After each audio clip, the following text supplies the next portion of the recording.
मंच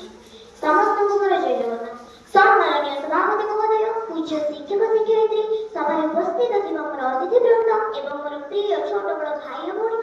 तथा मोर प्रतियोगी भाई और भौणी मो प्रीतिलिप्सा सेठी आज एही मंच रे एक गुरुत्वपूर्ण विषय वस्तु कठिन परिश्रम ही सफलतार सहजतम उपाय उपरे मोर किछि मत रखिबाकू जाउछि कथारे अछि कष्ट कले कृष्ण मिले अच्छा अधिकार कोन शिक्षा ग्रहण करिवार अधिकार सफलता हासिल करिवार अधिकार ए समाज रे प्रतिष्ठित होई रहिबार अधिकार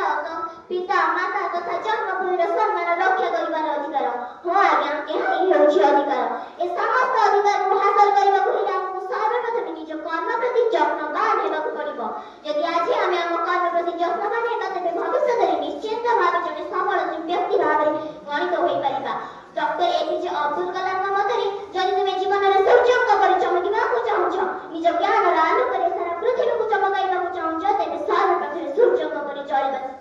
जने परिश्रमी व्यक्ति भावे सफलतार शिखर छुइबाकू जे तुमको कठोर परिश्रम करिबाकू हेबो एवं सेही परिश्रम ही तुम सफलतार चाबिकाठी हेबो निजर भोग आलस्य प्रवृत्ति को त्याग करि निज कर्म प्रति तत्पर हेबा सिख जने परिश्रमी व्यक्ति भावे निज उपरे दृढ़ विश्वास रखि मो कर्म पथरे निश्चित भावे अग्रसर हेबी ओ सफलता हासिल करिबी उदाहरण स्वरूप गछ डाଳରେ बसिଥିବା ପକ୍ଷୀଟିଏ କେବେ ଡାଳ ଭାଙ୍ଗିବାର ଭୟ କରିନଥାଏ କାରଣ ତାର ଦୃଢ଼ ବିଶ୍ୱାସ ଥାଏ କି ବସିଥିବା ଡାଳ ଉପରେ ନୁହେଁ ବରଂ ତାର ଡେଣା ଉପରେ ଠିକ୍ ସେହିପରି ଆମକୁ ମଧ୍ୟ ଆମ ସାମର୍ଥ୍ୟ ଉପରେ ଦୃଢ଼ ବିଶ୍ୱାସ ରଖିବା ଆବଶ୍ୟକ ଥରେ ଭାବି ଦେଖନ୍ତୁ ନା ଛୋଟ ବର୍ଷା ବିନ୍ଦୁଟି ଆକାରରେ ଖୁବ୍ ଛୋଟ ହେଲେ ମଧ୍ୟ ତାର ଲଗାତାର ବର୍ଷିବା ଦ୍ୱାରା ନଦୀରେ ବନ୍ୟା ମଧ୍ୟ ଆଣିପାରେ ଠିକ୍ ସେହିପରି ଆମ ଜୀବନର କିଛି ଛୋଟ ଛୋଟ ପ୍ରୟାସ ଏକ ବୃହତ୍ ସଫଳତାର ଶିଖର ଛୁଇଁପାରେ ତେଣୁ ଶେଷରେ ମୁଁ ଏତିକି କହିବି कि दुनिया रे एमिति कौनसी कार्य नहीं जाकि बिना परिश्रम रे संपूर्ण मु एति कहि मोर वक्तव्य समाप्त करूछि जदि मो वक्तव्य किछि त्रुटि जाय तेरे मते क्षमा करबे।